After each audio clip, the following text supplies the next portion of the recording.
Hi வணக்கங்க.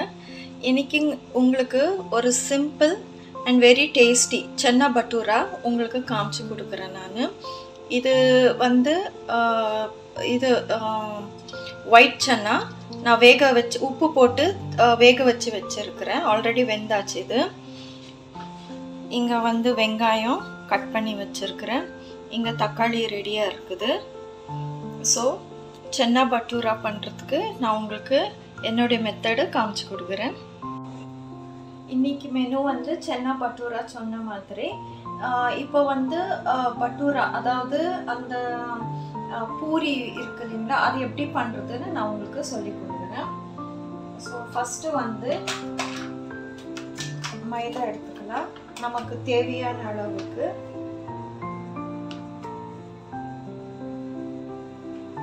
அந்த மாவுக்கு தேவையான அளவுக்கு உப்பு போட்டுக்கலாம்.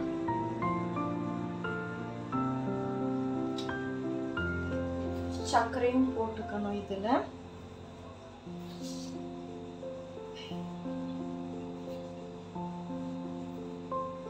அப்புறமா தயிர்.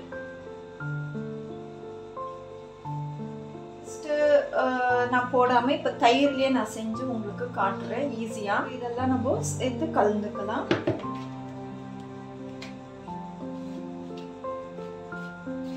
எல்லாம் நான் வந்து சேர்ந்து கலந்து வச்சுட்டேன். நான் இப்போ இந்த டைம்ல வந்து தண்ணி ஊத்தி பிசைஞ்சுக்கணும் மாவை.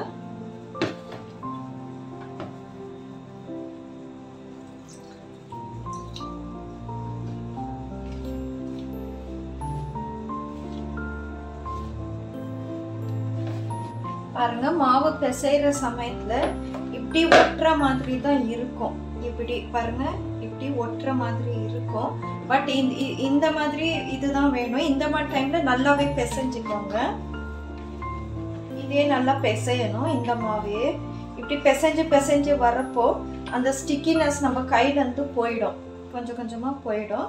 பட் தரோவா போகாது. பட் இதுதான் பதம். இந்த பட்டூராக்கு இந்த மாதிரி தான் எடுக்கணும். இந்த மாதிரி ஸ்டிக்கியா இருக்கணும் இந்த மாவு. பாருங்க, இது மாவெல்லாம் பிசைஞ்சாச்சு. இப்போ இந்த மாவை வந்து இப்படி தான் இருக்கும், ஸ்டிக்கியாக இருக்கும். இப்போ நான் கையை கழுவியாச்சு நான். ஸோ இப்போ இந்த மாவை வந்து நம்ம ஒரு ஓரமாக வச்சிடுவோம், மூடி போட்டு வச்சிடுவோம் நம்ம. ஸோ இது எடுத்து நம்ம திரட்டும் பொழுது இந்த ஸ்டிக்கினஸ் வராது, கொஞ்சம் நீட்டாக இருக்கும். எப்படியோ நம்ம மாவை வந்து கொஞ்சம் ட்ரை மாவில் டஸ்ட் பண்ணிட்டு தான் திரட்டி போடுவோம். ஸோ இந்த பதத்தில் இருக்கணும். அப்போ தான் அது வந்து நல்லா பொங்கி வரும். பேனில் எண்ணெய் ஊற்றிக்கலாம்.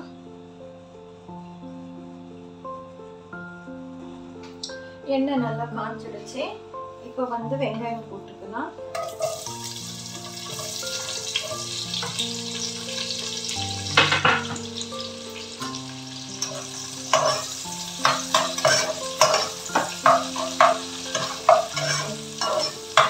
அதாவது சன்னா பண்ணுறதுக்கு அந்த சன்னா கிரேவி உங்களுக்கு எவ்வளோ வேணுமோ அதுக்கு தகுந்த வெங்காயம் தக்காளி சேர்த்துக்கோங்க.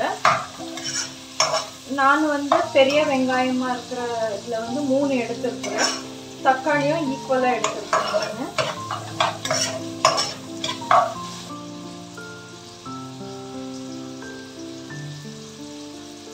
உப்பு வந்து கிரேவி பண்ணும்போது பார்த்து போட்டுக்கோங்க. ஏன்னா சன்னா வேக வைக்கிறப்பையும் நம்ம உப்பு போட்டிருக்கோம்.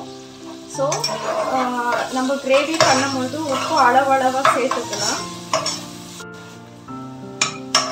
வெங்காயம் வாடிடுச்சு. ரொம்ப வாடணும்னு தெரியல. பாருங்கள், ஜஸ்ட் ஒரு என்ன சொல்கிறது, ஒரு 2 மினிட்ஸ் வாடினா போதும். ஒரு பிங்க் கலரில் வந்திருக்கு.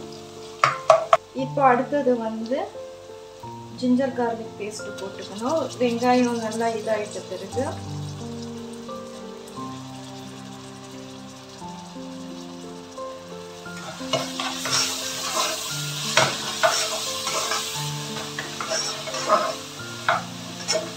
டொமேட்டோ வந்து ஓரளவு கரைஞ்சிட்டு வருது.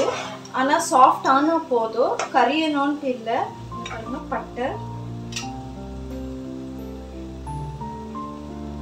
ஏலக்காய், சாரி லவங்கம், இவ்வளோ லவங்கம் போடுறேன். ஏலக்காய். இது வந்து ஸ்டார் அனீஸ்.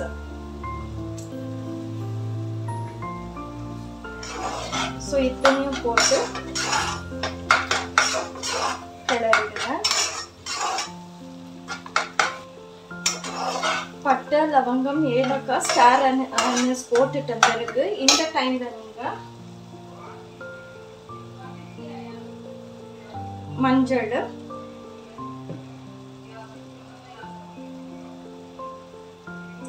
காரத்துக்கு வேண்டிய மிளகாய் தூள்,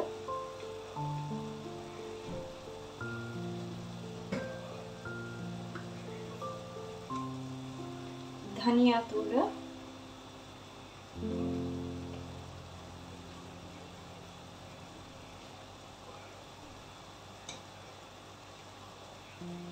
ஜீரகத்தூள்,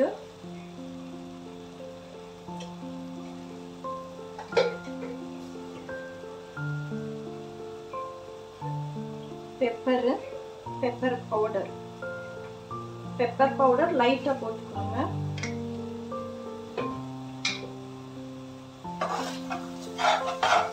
போட்டுட்டு எல்லாம் போட்டுட்டு கிளறுங்க. ஜஸ்ட் 1 மினிட்டுக்கு கிளறுங்க போதும். ஜஸ்ட் 1 மினிட் தான். எல்லாம் பவுடரும் போட்டு கிளறியாச்சு. ஸோ இப்படி வரும். ஸோ இந்த டைம்ல ஸ்டவ் ஆஃப் பண்ணிடுங்க. இந்த மசாலாலாம் நம்ம வந்து வெங்காயம், தக்காளி, கரம் மசாலா, அப்புறமா இது மசாலா பவுடருங்கெல்லாம் போட்டு நம்ம ஃப்ரை பண்ணி வச்சோம் இல்லைங்களா. இப்போ இதை வந்து நான் கூல் டவுன் பண்ணியாச்சு.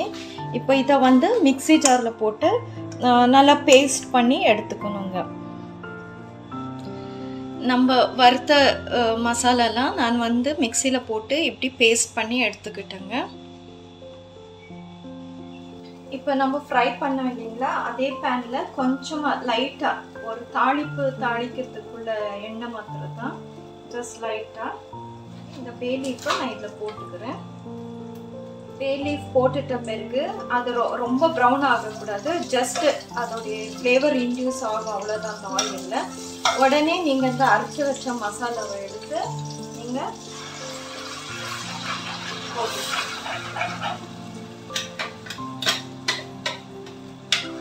மீதி இருக்கிற மசாலாவும் நீங்கள் எல்லாத்தையும் கையிலே வடித்து போட்டுட்டு கடைசியாக கொஞ்சம் தண்ணி ஊற்றி இது அலசிட்டு போட்டுக்கலாம் மிக்ஸி ஜார்லேருந்து. இப்போ பாருங்கள், அந்த மசாலாவை வந்து இப்படி போட்டு இப்படி கிளறிட்டு இருக்கீங்க. ரொம்ப கொஞ்சம் நேரம் ஒரு 2 to 3 மினிட்ஸ் கொதிக்க விடுங்க. நம்ம மிக்ஸியில் அரைச்ச மசாலா வந்து நல்லா தளன்னு கொதிக்குது. ஸோ 2 மினிட்ஸ் தான் வச்சேன் நான். ஸோ இப்போ இது வந்து கரெக்டாக இருக்குது இந்த கிரேவி. இந்த கிரேவி வந்து பார்த்தீங்கன்னாக்கா உங்களுக்கே தெரியும், நல்ல கிரேவி பதத்தில் அந்த மிக்ஸியெல்லாம் தண்ணி கழுவி ஊற்றும் பொழுது கரெக்டாக ஒரு கிரேவி பதத்துக்கு வந்துருச்சு. இப்போ இந்த டைமுக்கு வேக வச்ச இது ஒயிட் சன்னா இருக்குது பாருங்கள், இதில் கொஞ்சம் தண்ணியும் இருக்குது. இந்த தண்ணி ஊற்றிடாதீங்க கீழே. இதே தண்ணியில் நீங்கள் இதுக்கு கிரேவிக்கு ஆட் பண்ணிக்கலாம். அப்படியே நான் கொட்ட போகிறேன். ஆனால் உங்கள்கிட்ட நிறைய தண்ணி இருந்துச்சுன்னா ஃபஸ்ட்டு அந்த தண்ணியை வந்து ஒரு கப்பில் எடுத்து வச்சுட்டு நீங்கள் சென்னாவை போட்டுட்டு அதுக்கப்புறமா அந்த தண்ணியை ஊற்றி பாருங்கள் அந்த கிரேவி கன்சிஸ்டன்சிக்கு. ஏன்னா ரொம்ப தண்ணியாக வேண்டாம். ஸோ எனக்கு இந்த தண்ணி வந்து போதும். நான் வந்து அளவு தான் தண்ணி வச்சுருக்கிறேன்.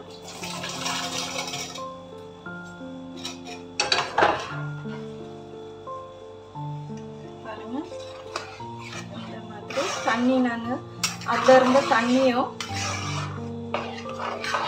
ஊற்றி நான் பண்ணும் பொழுது கரெக்டாக எனக்கு ஒரு கிரேவி கன்சிஸ்டன்சி கிடைச்சிடுச்சு. உப்பு இதுக்கு வந்து பத்தலை. நம்ம ஃபஸ்ட்டே வெங்காயம் வாட்டும் பொழுது உப்பு போட்டிருக்கிறோம், சென்னா வேக வைக்கும் பொழுதும் உப்பு போட்டிருக்கிறோம். இப்போ தான் இந்த டைமுக்கு தான் கடைசியாக நம்ம உப்பு பார்த்து ஆட் பண்ணிக்கணும்.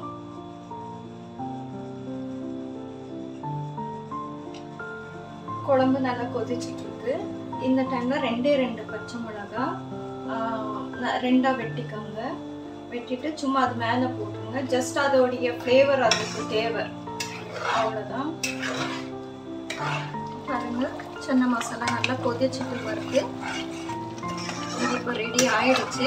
கொஞ்சமாக கொத்தமல்லி, ஆக்சுவலாக இது கொத்தமல்லி நிறைய தேவையில்லை, ஜஸ்ட் அந்த ஃப்ளேவருக்காக மேலே நம்ம வந்து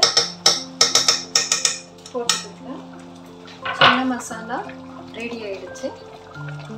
செஞ்சு வச்சது இப்படி இருக்குது. ஸோ இப்போ இதை எடுத்து உருண்டை பிடிக்க கஷ்டமாக இருக்கும். ஸோ நம்ம என்ன பண்ணலாம், ஃபஸ்ட்டு கொஞ்சம் மாவு இந்த இதில் நீங்கள் எதில் திரட்டுறீங்களோ அதில் கொஞ்சம் மாவை நீங்கள் இப்படி பண்ணிக்கோங்க.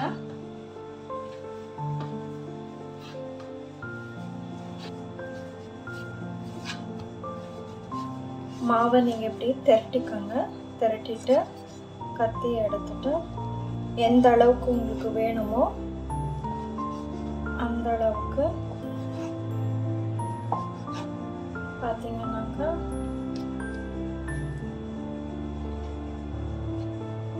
உங்களுக்கு இந்த மாதிரி வந்துடும். ஸோ இதை வந்து திருப்பி நீங்கள் டச் பண்ணிங்கன்னா கொஞ்சம் உங்களுக்கு கையில் ஒட்டுற மாதிரி இருக்கும். அப்போ நீங்கள் கொஞ்சமாக மாவை டஸ்ட் பண்ணிக்கோங்க, ரொம்ப லைட்டாக. அப்புறமா இப்படி பண்ணிக்கோங்க. நம்ம உருட்டின மாவு இப்படி வச்சிருக்கிறேன். ஸோ நம்ம திரட்டிக்கலாம். ஸோ மாவு எடுத்து நம்ம இது பண்ணிக்கிறோம், உருண்டை பண்ணிக்கிட்டு லைட்டாக மாவு டஸ்ட் பண்ணிக்கோங்க.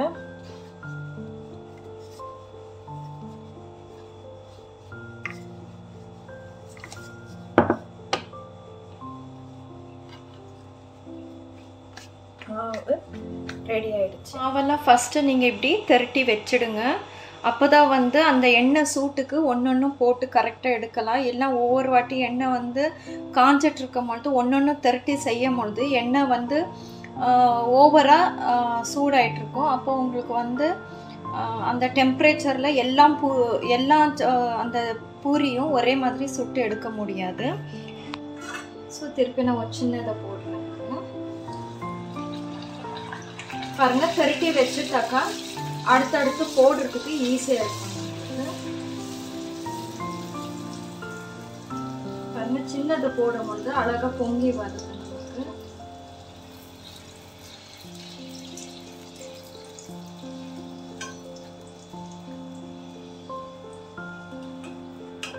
பாருங்க, நல்லா பொங்கி வந்துருச்சு. ஸோ ஈஸ்ட்டு போட்டாக்கா இப்படி பொங்கி வரும். ஈஸ்ட்டு போடாமல் நான் உங்களுக்கு தயிர் போட்டு நான் செஞ்சு காமிச்சிருக்கேன். இது டேஸ்ட்டு சூப்பராக இருக்கும்.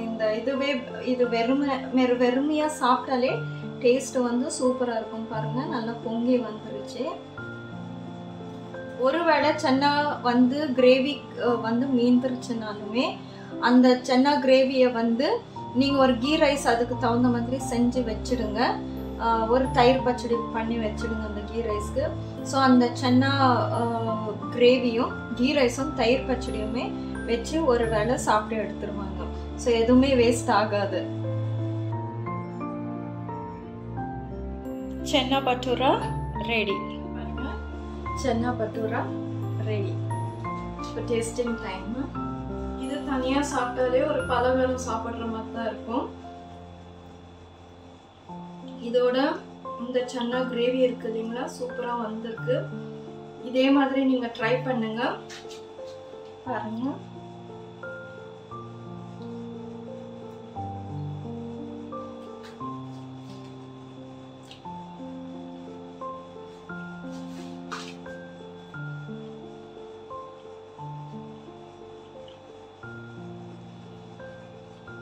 ரொம்ப நல்லா இருக்கு. ட்ரை பண்ணுங்க, டேஸ்ட் பாருங்க, இன்னொருத்தவங்களுக்கு ஷேர் பண்ணுங்க, எனக்கு சப்ஸ்கிரைப் பண்ணுங்க, ஒரு லைக் பட்டனும் ப்ரெஸ் பண்ணிடுங்க. தேங்க்யூ.